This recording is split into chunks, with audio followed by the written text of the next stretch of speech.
Per il momento è Sestri Levante l'unico comune del Tigullio che applicherà il fattore famiglia. A spiegarlo è Raffaele Loiacono, presidente del Forum delle associazioni familiari, che da anni tenta di convincere la politica locale a sostenere le famiglie del territorio. Ora, alcuni risultati si stanno ottenendo.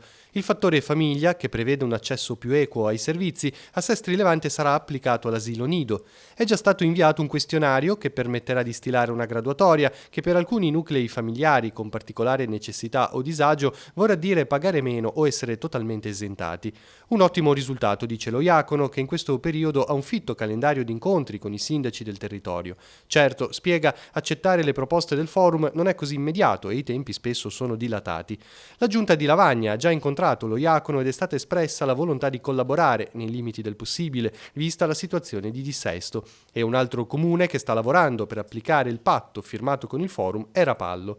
La consigliera Elisabetta Ricci incontrerà gli uffici e tutte le associazioni che a livello parrocchiale e non si occupano delle necessità delle famiglie. Noi avevamo già dato la nostra adesione a portare avanti le attività in cui il forum crede, abbiamo già concordato che nel mese di settembre ci incontreremo per fare questo tavolo di lavoro e cercare di mettere giù una sorta di calendario di attività concordato anche con tutto il mondo di volontariato che è inerente alla famiglia. Con il vice sindaco Brigati invece affronteremo un po' la tematica del bilancio per vedere quali risorse sono state assegnate ai servizi sociali di cui lui ha l'assessorato, e una parte poi spetterebbe alle politiche della famiglia.